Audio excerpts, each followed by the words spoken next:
The sun dipped low over the horizon, casting a golden hue across the still waters of Serenity Lake, a forgotten gem nestled in the heart of Willow Creek. I, Elena Martinez, had stumbled upon this neglected body of water while searching for a property to call my own. The lake was a shadow of its former self, overgrown with weeds, choked with debris, and barely more than a muddy pond. But I saw potential where others saw ruin. After months of research, I purchased the land surrounding the lake from a reclusive seller, an elderly man who hadn't set foot on the property in decades. The deed was clear. The lake and its surrounding acres were mine. I poured my savings, my heart, and my sweat into restoring it. Day after day, I cleared invasive plants, dredged the murky bottom, and replanted native species. I hired local contractors to rebuild the dock, and soon, fish began to thrive again. The lake sparkled under the sun, a testament to my labor and love. Neighbors stopped by, marveling at the transformation, and I dreamed of turning Serenity Lake into a community haven, a place for families to fish, swim, and picnic. But my dream was about to face a storm I never saw coming. One crisp autumn morning, a sleek black SUV pulled up to the lake's edge, and out stepped a man in a tailored suit, clipboard in hand, claiming to represent the Willow Creek Homeowners Association.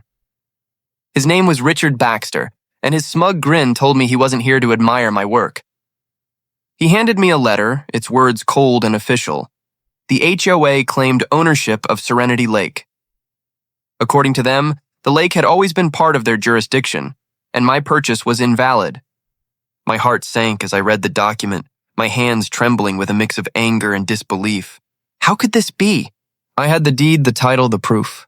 But Baxter's confidence unnerved me, and as he walked away promising to return with further action, I knew this was only the beginning. I stood by the lake, its calm waters mocking the turmoil in my chest, and vowed to fight for what was rightfully mine. The next few days were a blur of phone calls and sleepless nights. I dug through every document I had, purchase agreements, property surveys, title records, all confirming my ownership of Serenity Lake. The seller, Mr. Thompson, had been clear. The lake was private property, not part of any communal land managed by the HOA. But the HOA's letter cited a vague clause from a decades-old community charter, claiming the lake as a shared resource. I contacted my lawyer, Sarah Nguyen, a sharp-witted woman who specialized in property disputes. She warned me that HOAs could be relentless, often wielding outdated bylaws like weapons to assert control. We met at her office, a cozy space filled with legal books and coffee mugs, and she pored over the HOA's claims. The charter they referenced was from 1978, predating my purchase by decades, and it mentioned the lake as a community asset without specifying boundaries. Sarah's brow furrowed as she read, muttering about ambiguous language and the HOA's audacity. Meanwhile, I couldn't stop thinking about the lake, my lake. I'd spent countless hours hauling trash from its shores, replanting cattails and stocking it with fish. I'd even named the heron that visited daily Blue, a nod to its graceful wings. The thought of losing it to a faceless organization made my blood boil. Sarah advised me to gather evidence of my restoration efforts, receipts, photos, contractor invoices, to build a case. I returned home and spent hours compiling a timeline of my work, from the day I first saw the lake's murky waters to its current pristine state. Neighbors began to rally around me, offering support. Mrs. Jenkins, a retired school teacher, brought me homemade cookies and a story about how the lake used to be the heart of the community before it fell into disrepair. Her words fueled my resolve, but the HOA's shadow loomed large. Baxter called again, demanding a meeting, and I knew I had to prepare for battle. The legal battle began in earnest. Sarah filed a countersuit against the HOA, arguing that their claim was baseless and their charter's language too vague to hold up in court. We spent weeks preparing, gathering affidavits from neighbors and experts who'd helped with the restoration. A biologist I'd hired to assess the lake's ecosystem wrote a glowing report about its recovery, noting the return of native species like bluegill and largemouth bass. I framed that report and hung it in my living room, a reminder of what was at stake. Meanwhile, the HOA escalated their tactics. They posted signs around the lake, declaring it HOA property, no trespassing, which infuriated the community. Kids who'd started fishing there were shooed away by Baxter's lackeys, and I heard rumors of the HOA planning to turn the lake into a gated attraction for premium residents. The thought made me sick. I organized a community meeting at my house, where dozens of neighbors showed up, sharing stories of how the lake had become a gathering place again.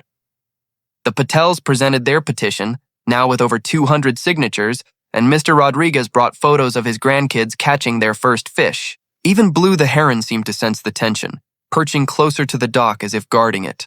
Sarah warned that the HOA might try to drag out the case, hoping to drain my resources. I was already stretched thin, having poured my savings into the restoration, but giving up wasn't an option. I started a crowdfunding campaign to cover legal fees, and to my surprise, donations poured in, not just from Willow Creek, but from nearby towns inspired by my story. The lake wasn't just mine anymore. It was a symbol of resilience. But the HOA wasn't done. Baxter showed up at my door with a settlement offer: relinquish the lake, and they'd reimburse my restoration costs. I slammed the door in his face, my heart pounding with defiance. As the court date approached, the tension in Willow Creek was palpable. The HOA had deep pockets funded by years of dues from residents, and they hired a high-powered attorney from the city. Sarah, though brilliant, was a small-town lawyer, and I worried she'd be outmatched. But she had a fire in her eyes that matched my own. We spent late nights strategizing, reviewing case law, and rehearsing my testimony. I'd never been to court before, and the thought of standing before a judge terrified me.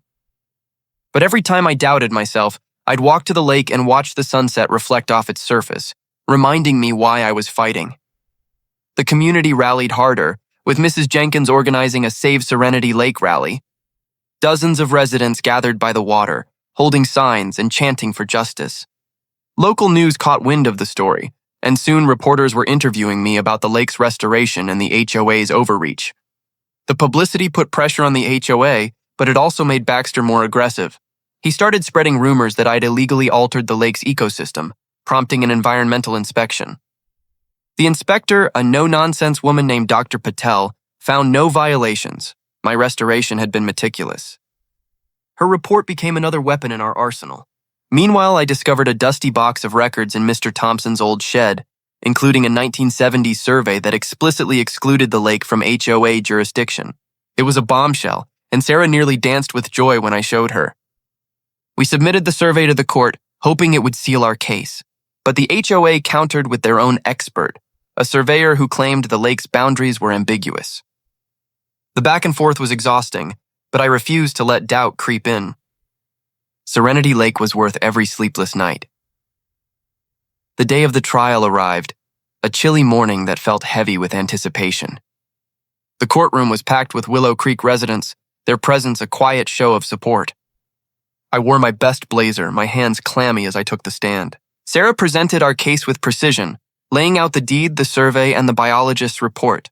She called neighbors to testify, each one sharing how the lake had brought the community together. Mr. Rodriguez's voice cracked as he described teaching his grandkids to fish. And Mrs. Jenkins spoke of the lake's history with a passion that moved the room.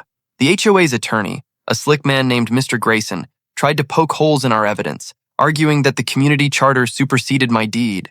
He painted me as an outsider who disrupted Willow Creek's order, which stung more than I cared to admit. But Sarah was relentless, cross-examining the HOA's surveyor until he admitted the 1970 survey was valid. The judge, a stern woman with a no-nonsense demeanor, listened intently, her pen scratching notes. During a recess, I stepped outside and saw Blue the heron soaring over the courthouse, an odd but comforting sight. Back in the courtroom, I testified about my journey, buying the lake, restoring it, and dreaming of a community space. I held up a photo of the lake before and after, letting the transformation speak for itself. The HOA's attorney tried to trip me up, questioning my funding and permits, but Sarah had prepared me well. As the trial wrapped up, I felt a strange calm. The judge promised a ruling within a week, and I left the courthouse with my neighbors, their hugs and encouragement lifting my spirits. But the wait was agony, each day stretching longer than the last. While awaiting the verdict, I threw myself into maintaining the lake, as if my work could somehow influence the outcome.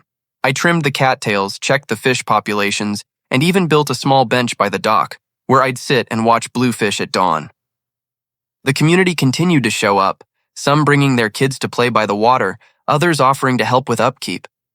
The Patels organized a cleanup day, and we hauled out stray debris that had blown in during a storm.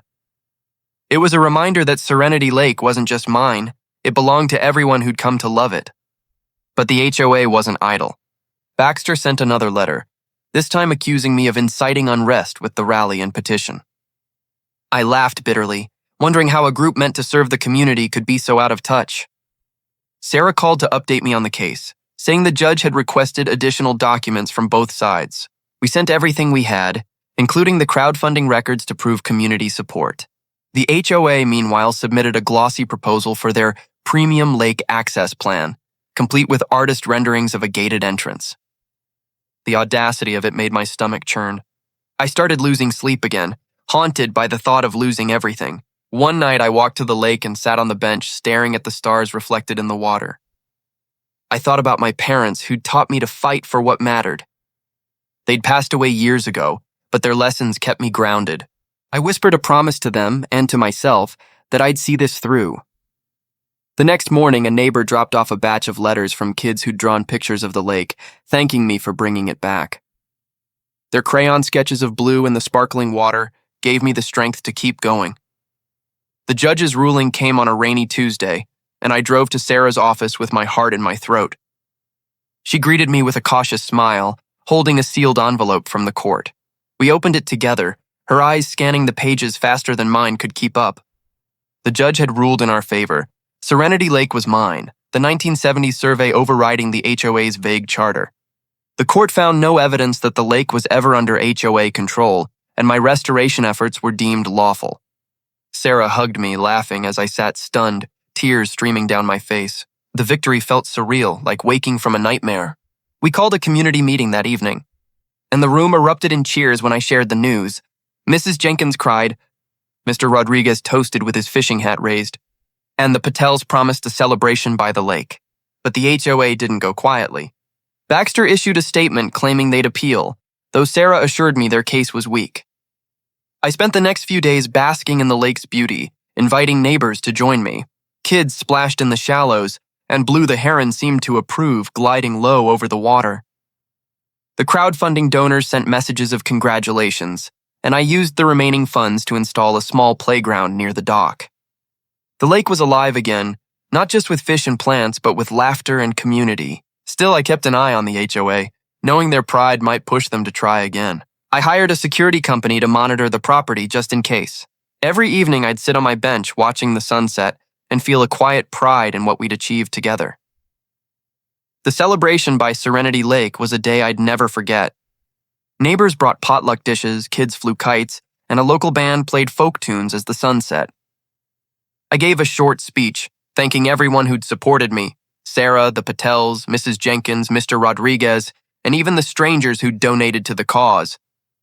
Blue made an appearance, perching on the dock as if to join the party. The HOA's appeal never materialized. Sarah later learned their board was facing internal disputes, with some members questioning Baxter's leadership. The community center became a hub for planning lake events, from fishing tournaments to cleanups, and I started a small nonprofit to maintain the lake's ecosystem. I named it Serenity Guardians, inspired by Blue and the neighbors who'd fought alongside me. The lake became a symbol of what a community could do when it stood together.